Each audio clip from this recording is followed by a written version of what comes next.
Good morning, students.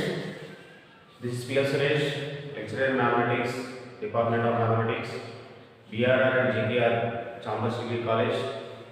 Today, I am going to explain some of the theorems and sequences. The first theorem is today a very convergent sequence is bounded. Every convergent sequence is bounded. Suppose, see the proof. Suppose sequence Sn is convergent. If it is a convergent, by definition, we can write limit n tends to infinity Sn is equal to L.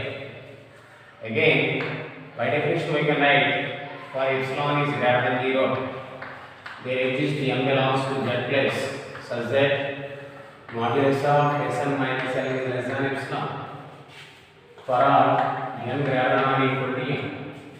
But this relation can be written as L minus epsilon is less than Sn is less than L plus epsilon for all n greater than or equal to m. Put epsilon is equal to 1. By taking epsilon is equal to 1, we get L minus 1 is less than, Sn is less than L plus epsilon for all n greater than or equal to m. I am supposing let k1 is equal to minimum of s1 comma s2 comma and so on sn minus 1 comma L minus epsilon, and k2 is equal to maximum of s1 comma s2 comma and so on sn minus 1 comma L plus epsilon. That implies k1 is less than or equal to sn is less than or equal to k2 for all n greater than or equal to m. Means this is infimum and it is supremum.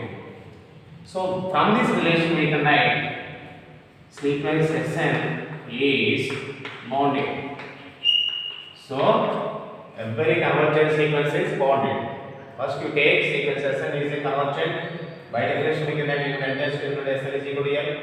This definition can be written as actually we discussed about this definition also, what is the convergent sequence.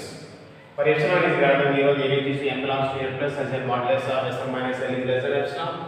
This relation can be written as L minus epsilon is less than Sn is less than L plus epsilon for n greater than or equal to m. By putting epsilon is equal to 1 in this relation, we get L minus 1 is less than Sn is less than L plus 1. This is 1. For n greater than or equal to m. Then k1 is equal to minimum of s1, s2 and so on sn minus 1 comma L minus epsilon. In the place of epsilon, you have to take 1. Here also 1. k2 is equal to maximum of s1, s2, sn minus 1 comma L plus 1. This from this relation we can write k1 is less than or equal to sn is less than or equal to k2. This represents this is the infimum and k2 is a supremum. k1 is infimum and k2 is a supremum. From this relation we say that sn is bounded. So this is the theorem. See another theorem. We will discuss about another theorem. The sequences topic, and this is real analysis mathematics paper, the 4th semester. Another theorem is suppose. See the next theorem. Suppose limit Sn is equal to L and limit Tn is equal to L dash, where L dash is not equal to 0 and Tm is not equal to 0 for all m, then limit Sn by Tm is equal to L by L dash.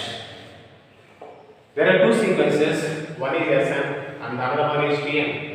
Both are sequences of real numbers. First one L is first S1 Sn is converges to L, Tm is converges to L dash, where L dash is not equal to 0 and Tn is not equal to 0 means the terms of the second sequence is not equal to 0 for any value of m. Then you have to prove that limit Sn by Tn is equal to L by L dash. See the proof of this one. So given limit Sn is equal to L and another one is limit Tn is equal to L dash, where L dash is not equal to 0 and for all n Tn is not equal to 0. Limit Tn is equal to L dash. Limit Tn is equal to L dash. That implies limit 1 by Tn is equal to 1 by L dash. 1 by L dash. Now consider limit Sn by Tn. That is equal to limit Sn into 1 by Tn. That is equal to limit Sn into limit 1 by Tn. That is equal to limit Sn value. What is the value of limit Sn? L. And limit 1 by Tn value is 1 by L dash. That is equal to L by L dash. That is limit Sn by Tn is equal to L by L dash. See, there are two sequences. One is Sn, another sequence is Tn. The first sequence is converges to L, second sequence is converges to L dash. But the condition is L dash must be not equal to 0 because that is in the denominator, and all the terms in the second sequence are not 0 for any value of n. Then we prove that limit Sn by Tn is equal to L by L dash. Given that limit Sn is equal to L and limit Tn is equal to L dash, where L dash is not equal to 0 for all n and Tn is not equal to 0 for all n values. Limit to Tn is equal to L dash, limit 1 by Tn is equal to 1 by L dash. Consider limit Sn by Tn, that is equal to limit, this can be written as Sn into 1 by Tn, that is equal to limit Sn into limit 1 by Tn. Limit Sn value L, limit 1 by Tn value 1 by L dash. N into 1 by L dash is nothing but L by L dash. This is the next theorem. So, see, we will see one problem related to these limits. For example, prove that the problem is limit 2n minus 1, limit 3n minus 1 into 3n minus 1 into n power 4 minus n power 4 minus n by n square plus 2 into by n square plus 1 into n square plus 2 into n square plus 1 n square plus 2. We have to calculate this limit value as n tends to infinity. What is this limit value? For this limit value, you see the solution of this given limit 3n minus 1 into n power 4 minus n by n square plus 1 into n square plus 2. That is equal to limit. In this first factor, we take n as common, we get 3 minus 1 by n. In the second factor, we can take n power 4, not 10 power 4, this is n cube, I am taking n cube. N cube I am taking as common, 1 minus, this is n by n cube. By denominator is by taking n square as common in the first factor, we will get 1 plus 1 by n square. And again n square we take as common, 1 plus 2 by n square, that is equal to n into n cube, n power 4, n square, n totally n power 4, all the terms will be cancelled. Then apply the limit 1 by n 0, limit n by 1, n by n cube is nothing but 1 by n square, this value limit is also 0, it is also 0, it is also 0. So what are the remaining? We are having 3 into 1, 3, 1 by 1 into 1, 1, that is equal to 3. So this limit value is, we have 3. See another problem related to these limits. For example, directly you can do that problem. The problem is find the value of or limit root of n plus 1 by n. Limit n tends to infinity. Evaluate this limit. Let Sn is equal to, I am supposing, root of n plus 1 by n. Limit Sn is equal to limit root of n plus 1 by n, that is equal to limit by taking n as common, root of n into 1 plus 1 by n by n.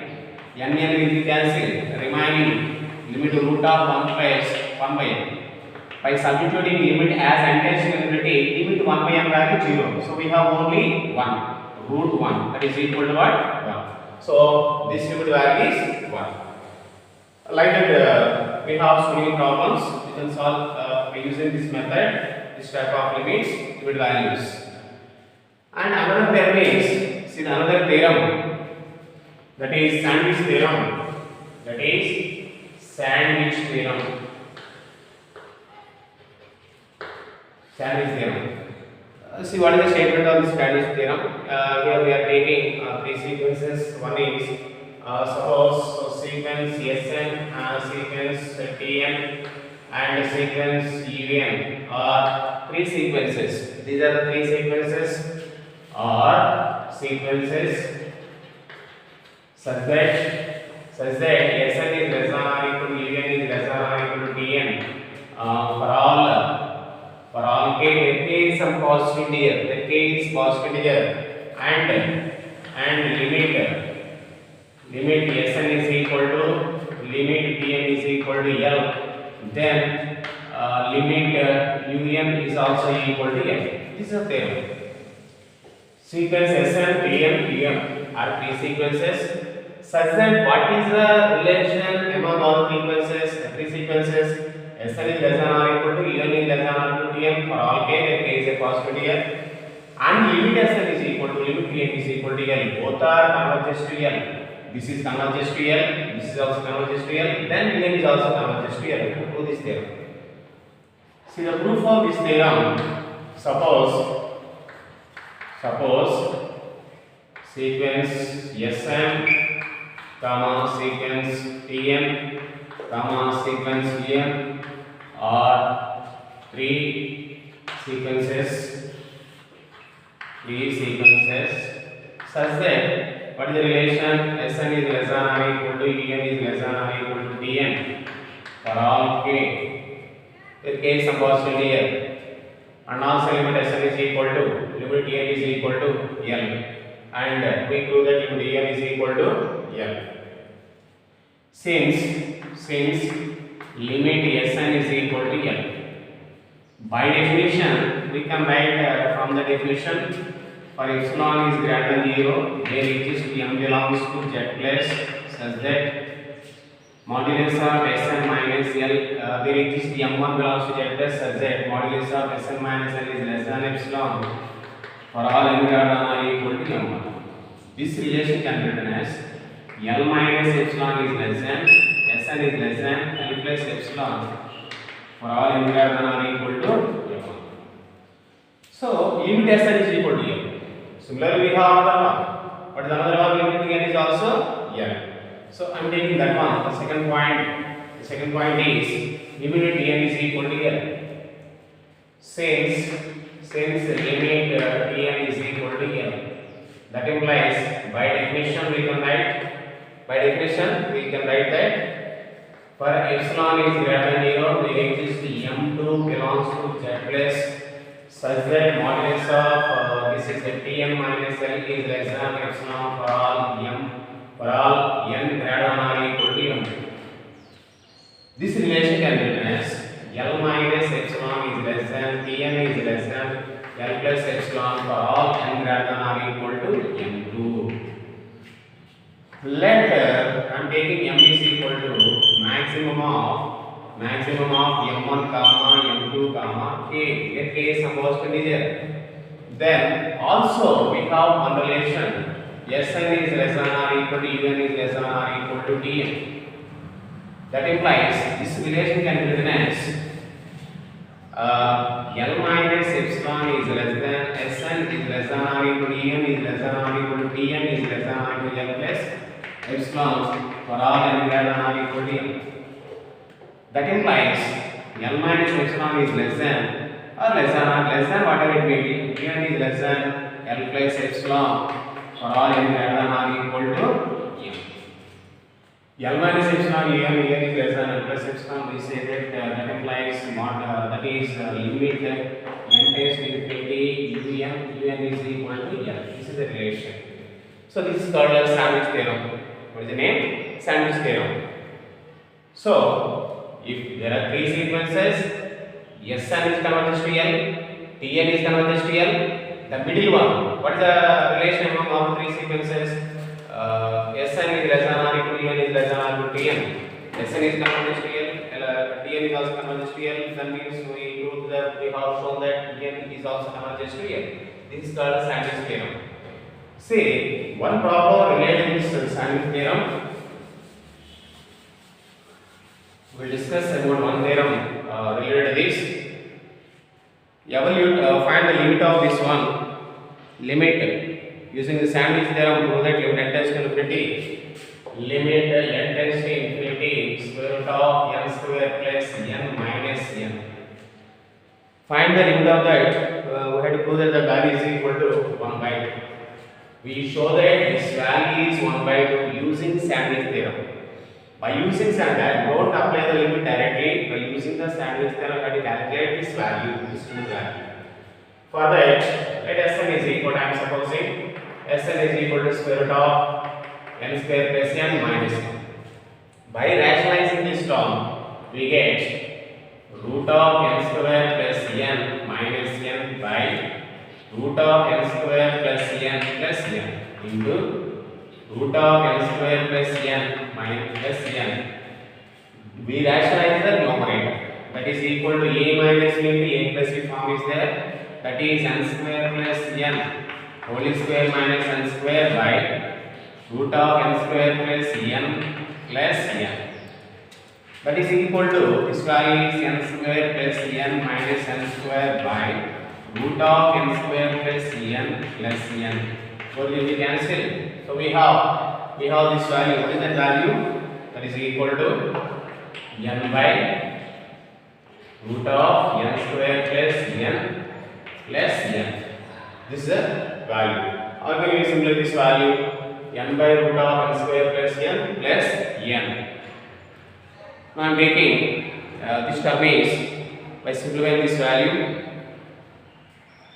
This value can be simplified actually by taking n as common, n into 1 by taking n square as common. Outside it is n into root of 1 plus 1 by n plus 1. Now cancelling n, we get 1 by root of 1 plus 1 by n plus 1. This can be compared with 1 is